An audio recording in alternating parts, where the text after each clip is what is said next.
اخوكم من امبابة، وربنا كرمني وكتبها لي وجيت اوروبا. هنعدي بقى، طلعنا من سويسرا هنعدي على فرايبورج، وبعد فرايبورج هنعدي على شتوتجار، وبعد شتوتجار نورنبرج، وبعد كده هنطلع على براغ ان شاء الله. لازم زي كل سفرية مع أحمد همام لازم نفوت دخلة أو نخش دخلة غلط أو دخلة صح فيزيد علينا 50-70 كيلو. صح يا أستاذ همام؟ عم ارزاق. أنا عايز أسأل ليه لا ما تسألش. لا أنا عايز أعرف إيه الهدف منه؟ بينظفوها. لا مش بينظفوها. دي مش عاوز بقول لك عليها. لا. وأخيرا وصلنا بعد 9 ساعات سواقة. أنا عايز أقول لكم مشوار وطلعة ما يعلم بها إلا ربنا.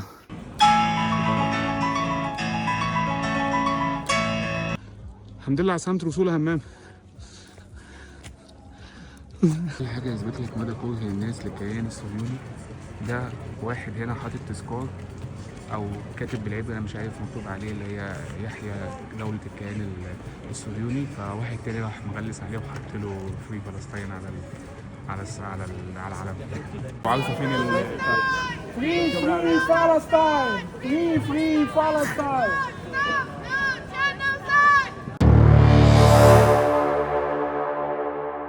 دلوقتي احنا رايحين ناكله في المطعم الفلسطيني.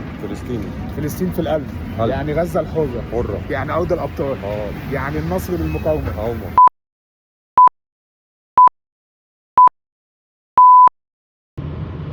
السلام عليكم. الطريق طويل والدنيا خربانة. معانا اخونا ديموز اللي هيعرفكم يعني ايه التشيك اللي انتوا بتشوفوها في التلفزيون. هوريها لكم برضه على التلفزيون، مفيش اي تغيير، بس الدنيا حلوه ان شاء الله وثقوا معانا. والله يا عم انا اول مره اطلع انت بتحور على الناس. ايوه، هو الموضوع محتاج شويه حوارات عشان ناكل عيش. سنة طيبين. انت ما بتصورش كده اصلا. هو يا حبيبي بيصور بالاحمر. بص الجهل واصل بيه ان هو مش عارف ان هو بيصور عادي.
دي بجد حاجه من احلى الحاجات اللي موجوده في اوروبا هنا، ان احنا ممكن نعمل ريست على الطريق، فتنزل تلاقي حمام ببلاش، تلاقي مكان لو عايز تقعد تتغدى او تستريح من الطريق، تلاقي SOS وسيله طوارئ ولا امرجنسي، وكل ده ببلاش بصراحه. اماكن بتزاول العربيات، وادي حمام اهو.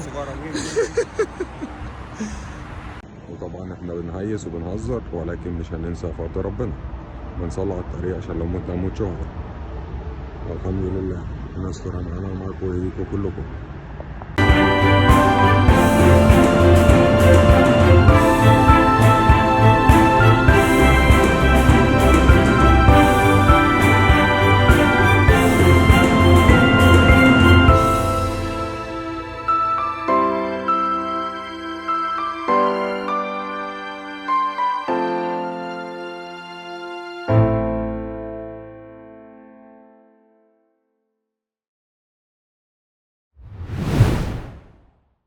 واخيرا وصلنا بعد 9 ساعات سواقه. كنا المفروض الطريق ناخده في 7 ساعات ونص، بس عملنا كذا استراحه في الطريق. ودي الاوضه اهي. بصراحه يعني احنا كنا متوقعين حاجه ولقينا حاجه فاقت توقعاتنا. يعني بالنسبه للفندق 4 نجوم، لا اوضه كويسه جدا، سريرين سيبريت، كوميدينو، وحدة تخزين، دولاب، شاشة، أوضة واسعة يعني، شاور كابن. طبعا أحمد لابس الكلسون، مصري أصيل، مش قادر تنسى مش قادر تنسى إن الكلسون ده هو اللي بيدفي. اهم حاجه كلسون. البلكونة بقى ايه، الفيو بصراحة جامد جدا. احنا قاعدين في قلب براج، في قلب المدينة القديمة في براج. بصراحة اللوكيشن بتاع الفندق جميل جدا جدا جدا جدا. وبعدين بصراحة الفندق فاق توقعاتنا بكتير. احنا فندق 4 نجوم. بالنسبة للسعر كمان اللي احنا حجزنا فيه كان عليه خصم 50%، فكنا متخوفين اللي هو ما يكونش ملبي كل الطلبات بتاعتنا، لكن بجد بجد تحفة. وبدأنا أول يوم بجولة في الأولد تاون.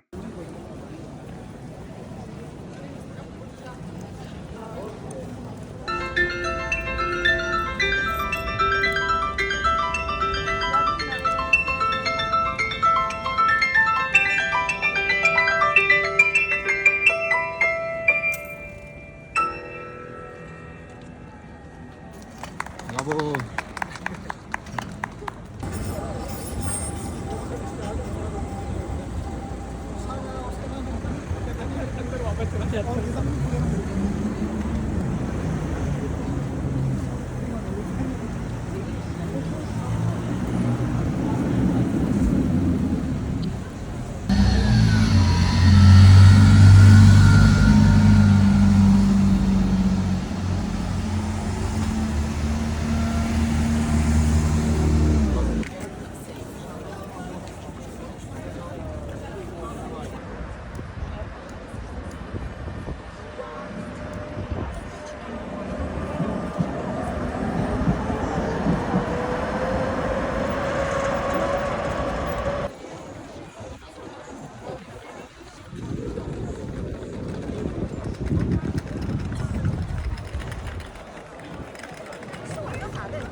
من ضمن الحاجات اللي احنا لقيناها في الاولد تاون هنا في براج المبنى ده اسمها كنيسة الساعة او الكنيسة الساعة الفلكية زي ما بيسموها. المبنى ده اتبنى سنة 1410 ويعتبر من اشهر الاماكن اللي موجودة هنا في براج. واحلى حاجة النهارده بجد شفناها ان احنا لقينا الفرقة اللي هناك دي دول عاملين وقفة بيتضامنوا فيها مع فلسطين وضد الإمبريالية الأمريكية والصهيونية الإسرائيلية، بالمزيكا بيافطة مكتوب عليها. أنا قد إيه بجد فخور باللي عملوه الفلسطينيين واللي عملته حماس، اللي خلت بجد القضية تصحى تاني في كل ميادين العالم، في كل شوارع الحرية. الناس كلها عارفة فين الحق وعارفة فين Free Palestine! Free Palestine! زي ما قلت لكم كده، في الاخر عملوا الوقفه الاحتجاجيه بتاعتهم، وبعد ما خلصوا قالوا فري فلسطين، الحريه لفلسطين. وبالتالي طبعا قلبي من غير ما احس لقيتني بهتف معاهم. فبجد الحريه لفلسطين، وربنا يا رب ينصر اخواتنا في المقاومه.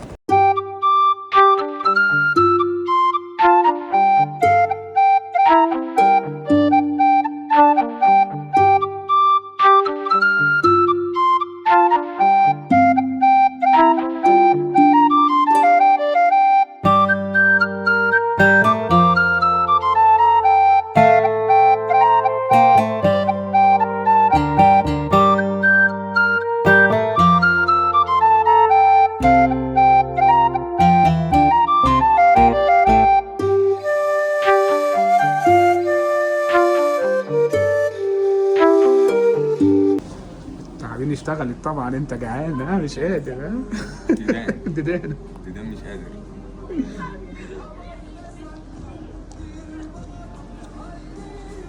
حمام. انا تعبان. انا حاسس ان انت جعان. انا ميت. انا مش جعان، انا بطني وجعانه وعايز انام. الديدان اشتغلت ها؟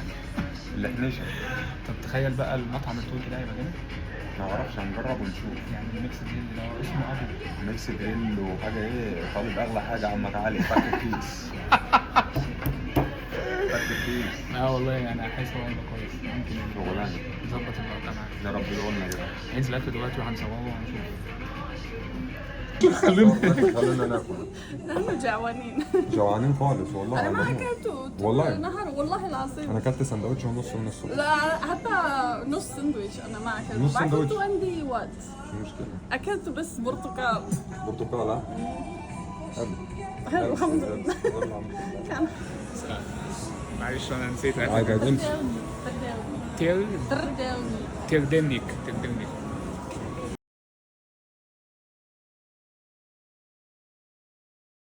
دلوقتي صديقتنا العزيزة ماريا قالت لنا على أشهر أنواع الحلويات اللي موجودة في التشيك هنا.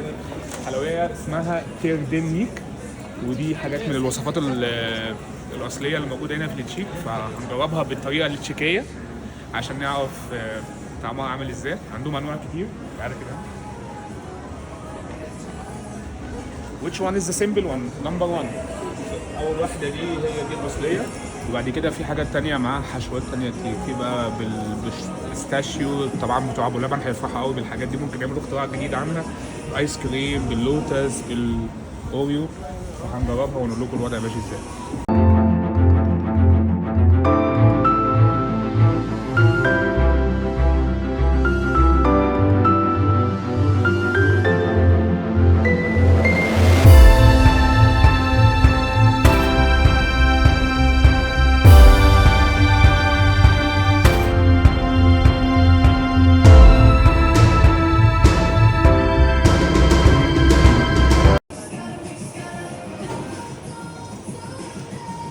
تحفه. بقول لك انا حبات هنا. مجاي عندكم الصيف في المكان ده انام فيه. حبات هنا ممكن افطر واتعشى واتغدى المواضيع دي، ما عنديش مشاكل خالص. لا تحفه بجد. من اغرب الحاجات اللي شفتها في حياتي. ده ايه؟ انا مش فاهم. يعني الشطرنج العادي اللي احنا عارفينه اللي هو فريقين ابيض واسود، انما ده الثلاثه لعبوا مع بعض ازاي؟ بقوانين وانا مش فاهم بصراحه، وبيهاجموا في بعض ولا بيعملوا ايه؟ لو حد يا جماعه عنده المعلومه يفهمنا اللعبه دي ازاي. انا اول مره اشوفها.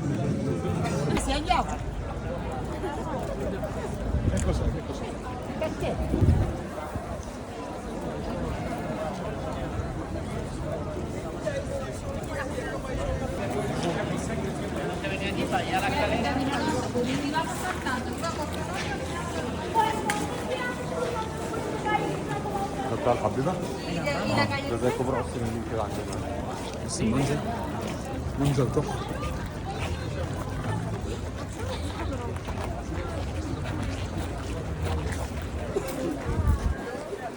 مسلوم واحد يقعد على الارض يقول اي حاجه ب2 ونص. شحن بطاريه، جاب تليفون، اي حاجه ب2 ونص. ايواش يا الفان دكر. يا اما راين يا اما لا حاجه بسيط شكرا.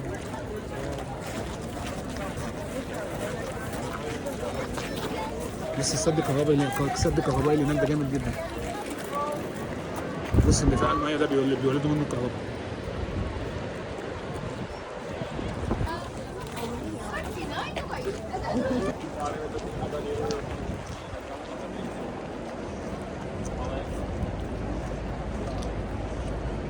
ما عندهم برضه غريبه.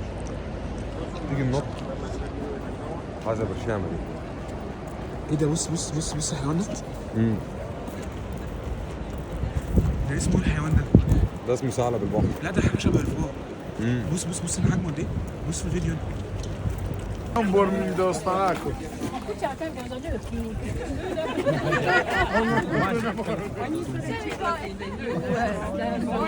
انا عايز اسال ليه لا ما تسالش. لا انا عايز اعرف ايه الهدف منه. بينظفوها. لا مش بينضفوها. دي ناس بتحاول بقول لك عليها. لا بقول لك اللي في النص دي اهم ملكه. واللي هناك ده كلب. Yes. So why the people touch it? It's a tradition for lucky. Yes. So lucky. For bring luck for us. You have to touching this and the doggy. But the most important is the dog. It's the dog. It's the dog. So But need touching too for lucky. you have touched too. Yes. I think you need to touch it 1,000 times because you had a bad luck. كان لسه حديثة. And also will touch. I'm from Egypt. Egypt. Yeah. And you? Brazil. Oh. So do you think you have more luck or you have less luck? Do you think you are lucky? No, I don't know. So you need the luck. I need the luck. So you have to charge. We need the luck. So Now they said now, this is just for men's and that's just for women's. The Ah. dog is just for women. okay. So now you have. So you touch both. No, I just touched them. Yes. So But now she touched both. Both. Yeah. I think now you have to pay in the border, in the airport. You have to pay for the luck because nothing is for free. باي باي. دلوقتي احنا رايحين ناكله في المطعم الفلسطيني. فلسطيني. فلسطين في القلب. قلب. يعني غزة الحرة. حرة. يعني أرض الأبطال. يعني النصر للمقاومة. هوما. إيه رأيك؟ حلاوة دي. ده المطعم الفلسطيني اهو. فرحانين جدا ان احنا هنشم حاجة من ناحية فلسطين الأبية.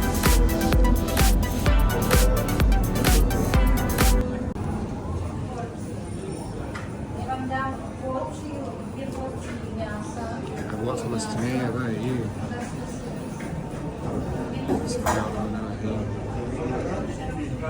جميلة جدا دي آية الكرسي. علم فلسطين غالية جدا.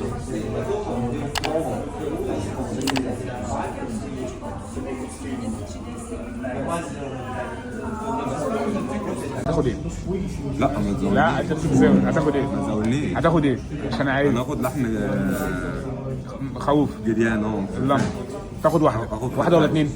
هاخد اتنين. اتنين؟ هتقوم بيهم؟ ولا ناخد اتنين. هطبق معاك المطعم الشاينيز اللي هو في ألمانيا. لو سبت حاجة هتدفع غرامة. هطلب واحدة كده. واحدة؟ خلاص واحدة.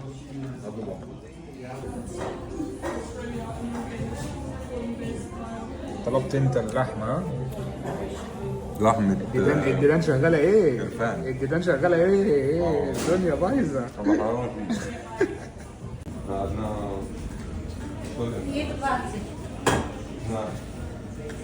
شاي عربي فلسطيني اصيل. يا جامد يا ابو احمد.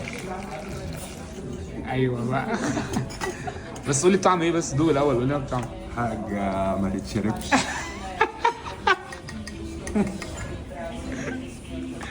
انجز خلص، الناس قاعده تتفرج علينا لسه هتحط السكر. هو ريحته حلوة ماشي. بس الطعم مش عارف. بس ده من ابو 10 يورو فاكيد حلو.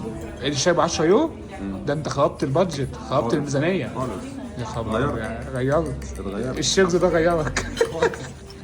قميص الوكالة. النهارده احنا قررنا نزور قلعه براغ. همام طبعا فيص مني في نص الطريق عشان خاطر السلم فيه طلعه. صح يا همام؟ والله. فيصت. لا حاجة صعبة خالص. انت لسه ما انا بمشي بالنوم. بال 25,000 كيلو. انت لسه ما قمتش بالنوم يا همام ولا ايه؟ والله لا انا لسه على السرير، الجثة بره والمخ هناك. والله.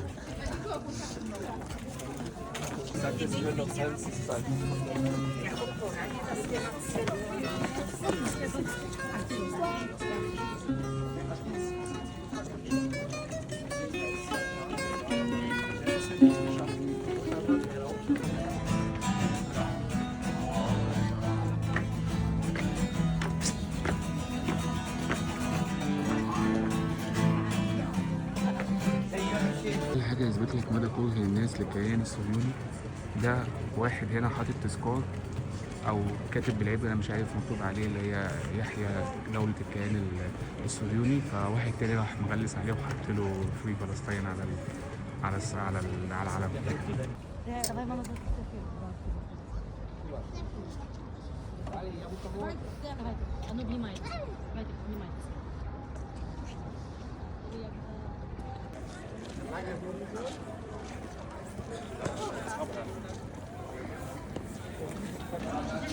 احنا دلوقتي داخلين قلعة براغ.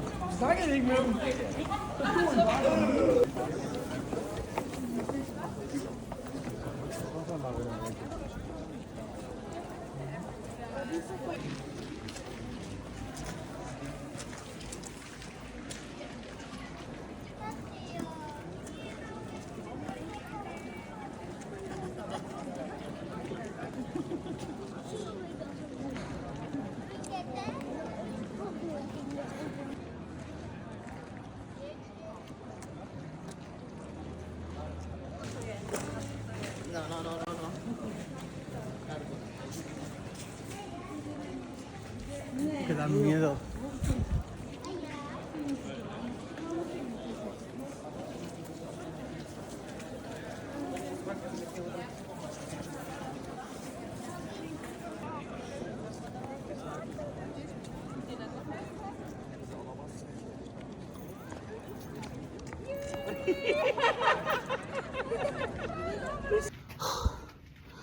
انا عايز اقول لكم مشوار وطلعه ما يعلم بها الا ربنا.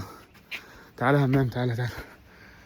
طالعين المقطم مشي عذاب. ده غير اللي تحت 1 كيلو مطلع عشان خاطر نشوف البرج ده اللي حتى اسمه صعب، مش عارف انطقه. الحمد لله على سلامة الوصول يا همام.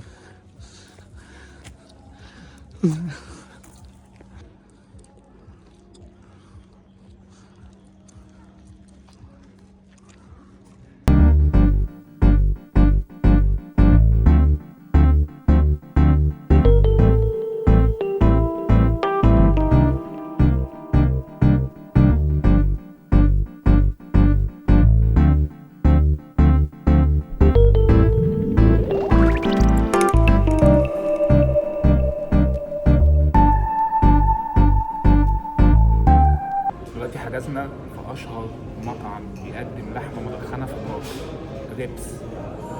انا هموت واجرب اللحمه المعصره. المره اللي جربتها فاكر لما كنت عامله بس انا قلت الوصفه من على حاجه ما اليوتيوب. تتاكلش. قلت الوصفه من على اليوتيوب.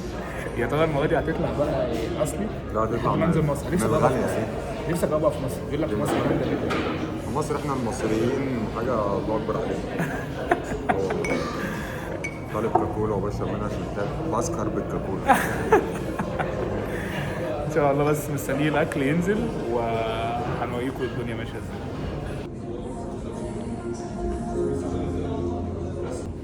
دلوقتي بقى نحط صوص العسل. مش كتير قوي كده يا اخي، عايز جامد قوي. افرض ما عجبكش يعني.